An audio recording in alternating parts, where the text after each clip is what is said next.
This is a donut. It is very sweet and very good. But if you'd never tasted a donut, you wouldn't really know how sweet and how good a donut is if you'd never had that experience. Transcendental meditation is like that. Transcendental meditation gives an experience much sweeter than the sweetness of this donut. It gives the experience of the sweetest nectar of life, pure bliss consciousness. As Maharishi says, those who don't know, they don't know. Those who know, they enjoy. I hope this following documentary gives you some good news about the sweetness of life.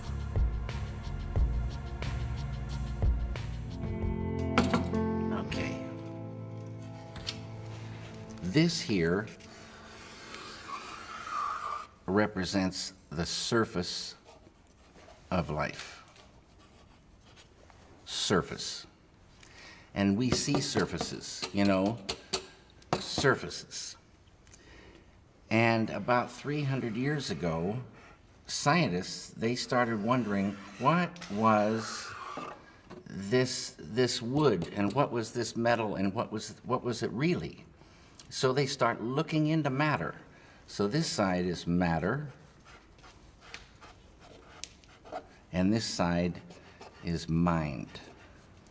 Mind and matter. And the scientists, well, they discovered molecules.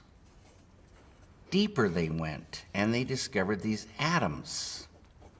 And like I say, they thought that was the smallest particle for a long time. All these things we learn about in school. They went deeper, and they find inside the atoms these little electrons and neutrons and protons. And they went deeper and deeper and deeper, smaller and smaller particles, smaller and smaller particles. They found 4 forces. On a deeper level, the 4 became 3. And on a deeper level, the 3 became 2.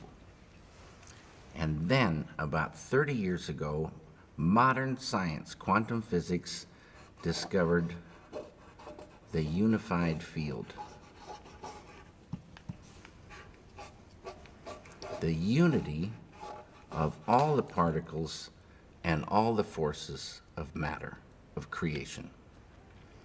Not only did they discover the unified field, but they found that everything that is a thing emerges from this field of no thing. Unmanifest it is. Unmanifest. It is no hyphen thing, but all things come from it. Anything that is a thing has emerged from this field of unity. It's oneness. The scientists know this exists, but if they wanted to get there, you can't get there. It's unmanifest. You can't walk into this field. But any one of those scientists could practice a technique, transcendental meditation, which, remember, true happiness is not out there. You're given a mantra, a very specific sound, vibration, thought. Very specific. It needs to be life-supporting at all deeper levels. And that mantra that you're given, that Maharishi gives, the key that opens the door. The mantra turns the mind within, turns the awareness within, and you naturally dive. Why is it natural? Because each deeper level of mind and each deeper level of intellect has more happiness. And the deeper levels of mind and deeper levels of intellect correspond to deeper levels of matter. At the borderline of intellect, you transcend. Transcend is the key word. It means to go beyond. You're going beyond field of relativity, duality, experiencing oneness. Pure, unbounded, infinite consciousness.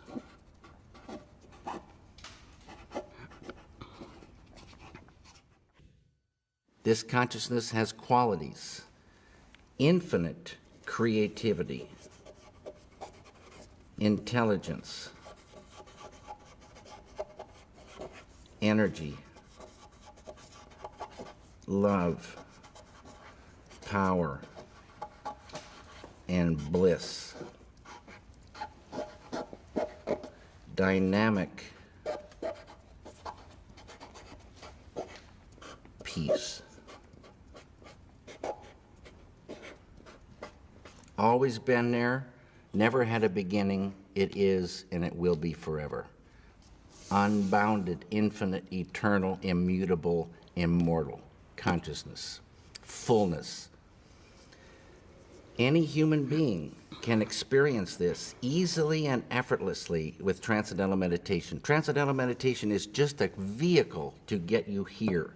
When you experience this level, you enliven it, and it grows in the individual. So if you started with a ball of consciousness this big, everyone has consciousness. Consciousness is the way to understand consciousness. If you took it away, you'd see what it really is. If there wasn't any consciousness, we wouldn't exist. And if we did exist, we wouldn't know it. It's the I amness of life. It is life itself. Tied to consciousness is all this: creativity, intelligence, energy, love, power, bliss, dynamic peace, all positive, light of unity, all positive. You experience this level and you enliven it, and this ball of consciousness that you thought was just going to stay the same for the rest of your life starts expanding, and these qualities expand. So day by day, you're growing creativity, intelligence, love, energy, and this ball of consciousness is now expanding, and you're owning unconscious or subconscious more and more and more. Side effect of the growth of this consciousness is negativity starts to recede, tension, I write all these things, stress,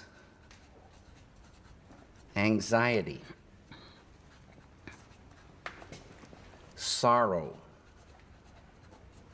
depression, anger, hate, fear, all starts to go. Can't live in the light of this. In schools, when there's stressed anxiety, horror stories, depression, so many people on pharmaceutical drugs, suicides, shootings, stabbings, you give a student this technique. It's easy to do. It's not concentration, it's not contemplation.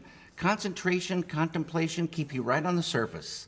You're not transcending. It's this field that does everything for the human being. This field. And you experience this field when you really get there and transcend. This is transcendental consciousness. It's, there's so many names for this field. The Tao, Kingdom of Heaven, all these names for this one field, the absolute, totality. In Vedic language, this field is called Atma. A-T-M-A, means the self, with a capital S. Know thyself. Get there. Know it by being it. Unfold it. And what you're doing is unfolding your full potential as a human being. Your full potential of the beautiful human being is called enlightenment. And people can unfold their enlightenment. And man, you are not angry anymore? No, I told you, that anger lifted away without trying. Poison to the artist, poison to the environment, poison to the human being, lifts away without trying.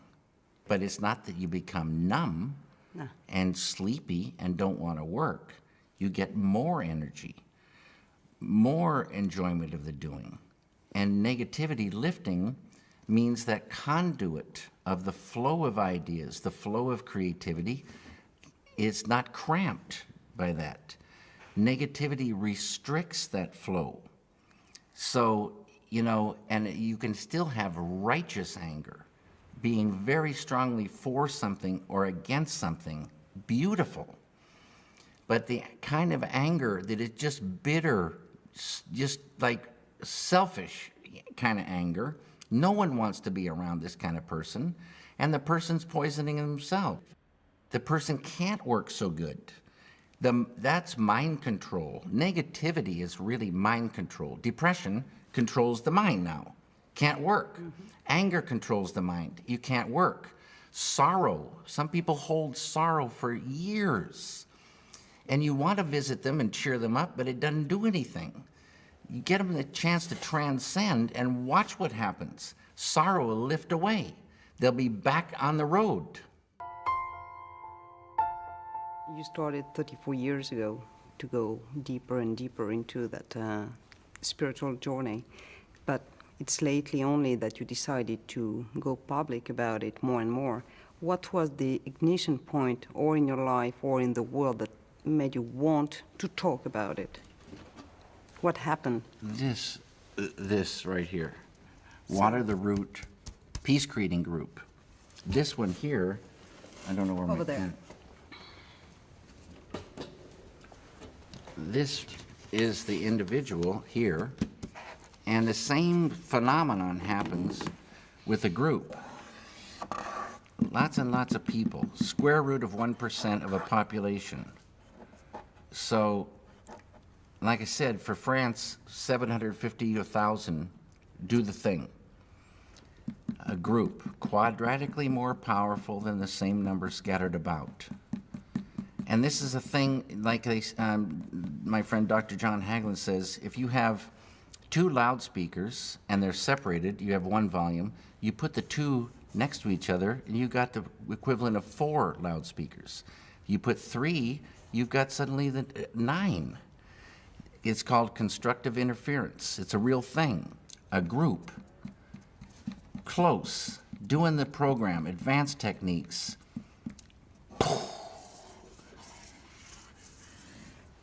Day by day. Just like when you want to get electricity to the people, you build a power plant, generate that electricity, and they get it. And you want that power plant to stay. They got their computers running, their TVs running, the whole kitchen's running, and day by day, you're generating electricity. Day by day, you're generating dynamic peace. Beautiful thing. Human beings like a light bulb. And we enjoy that light inside, but we also radiate it. We affect our environment. Everybody knows that. You go into a room where there's been a bad argument, the argument's over, but you can feel that thing. You go into a room filled with felicite, bliss, and the power of that is so beautiful to be in. And this group radiates that. Side effect, negativity goes. Enmity and the enemy goes. Without trying. Unified field. That's our big friend. And this is all the thing tied to peace. It gets to the point where you couldn't hurt another human being. It would be like hurting yourself. This is the way it is supposed to be. It's not the way it is, but it would be so beautiful. But the key is there. This feeling, it just grows and it's real. It's much more real feeling than our world, which is pretty much an absurd joke when, you know, somebody is blowing children's heads off in the name of peace. It's a sadness. It's the old way. And now there is a new way to real peace. Had nothing to do with killing. And so it's reached a point where you just wouldn't ever think to hurt another human being. And you travel in real peace, you travel and you meet friends, not enemies. The light of unity destroys the enmity in an enemy, destroys negativity. There's no more enemy.